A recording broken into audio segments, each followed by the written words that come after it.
স্যারের কাছে আমার করে হ্যাঁ কোশ্চেন আছে আর কি। বলো বলো। হ্যাঁ স্যার আমি কি ওই ভিনেগার খেতে পারবো? হ্যাঁ পারবে। তারপর আর ওই যে আপনি যে বলেন যে কফি আনো আমি দিতে পারবো? বাচ্চারা এত সচেতন বাবারে। আসসালামু আলাইকুম, আমার ওয়ালাইকুম নাম মোহাম্মদ রাহিল কাদির। হ্যাঁ ও লিখে রাখে বুঝছেন।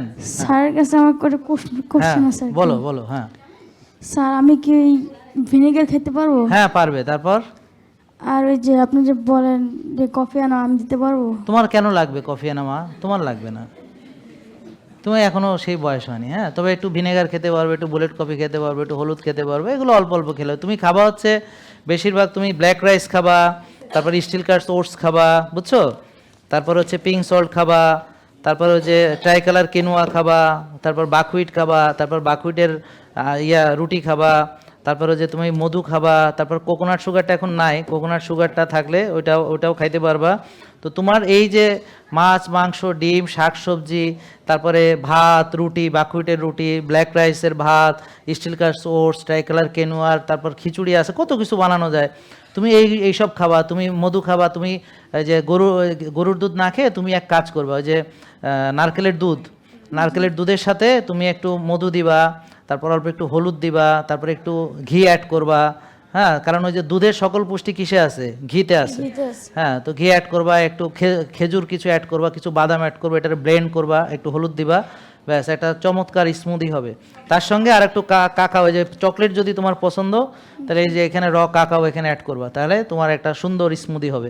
তারপরে গ্রিন জুস বানায় খাইতে পারবা, বুঝছো? এমসিটিও তুমি খাইতে পারবা, সব খাইতে পারবা। তারপরে ওই যে তোমার যদি মনে হয় যে ছোট মানুষ যে আমি একটু চা খেতে চাই বড়দের মধ্যে, তাহলে তুমি একটু গ্রিন টি খাওয়া। ওকে, তা হ্যাঁ গ্রিন টি পছন্দ। হ্যাঁ তারপর এইটা খাবা, স্প্রিলুনা, অর্গানিক স্প্রিলুনা। এগুলো তোমার এই কফি আনেমার তোমার লাগবে না, স্প্রিলুনা খেলেই তোমার কাজ হয়ে যাবে, তোমার ভালো প্রোটিনের চাহিদা পূরণ হবে, হেভি মেটাল থাকলে এখান দিয়ে বেরোয় যাবে। হ্যাঁ আর যে প্রিবায়োটিক্স প্রোবায়োটিক্স ওদের জন্য হচ্ছে টক দইয়ের সাথে একটু মধু অ্যাড করবে, একটু পিঙ্ক সল্ট অ্যাড করবে টক দইয়ের সাথে, বুঝতে পারছেন? তার সঙ্গে একটু চিয়া সিড আর ফ্ল্যাক্স সিড গুঁড়া করে এটার সঙ্গে অ্যাড করে এটা খাওয়ালে হবে। তারপর ওকে কিমচি বানায় খাওয়াইতে হবে। ওর আব্বু আম্মু কই তোমার?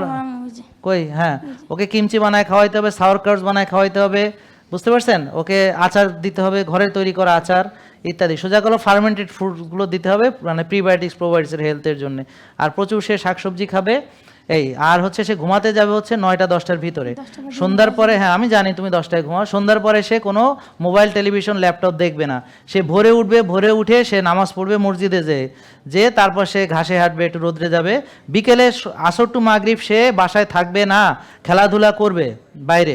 আর দুপুরে মানে যখন গোসল করবে তার আগে সে 10-15-20 মিনিট রোদ লাগাবে নারকেলের তেল মেখে গায়ে। ওকে ওকে ভেরি গুড। ওর জন্য একটা জোরে। আর তুমি হলুদ খেতে পারবে? হ্যাঁ নাও হলুদ তুমি খেতে পারবে। হ্যাঁ ঠিক আছে, জোরে জোরে। হ্যাঁ থ্যাংক ইউ। হ্যাঁ অনেক সুন্দর মাশাল্লাহ। বাচ্চারা এত সচেতন বাবারে, আলহামদুলিল্লাহ। জেকে লাইফস্টাইল লিমিটেড, ওষুধ মুক্ত সুস্থ জীবন।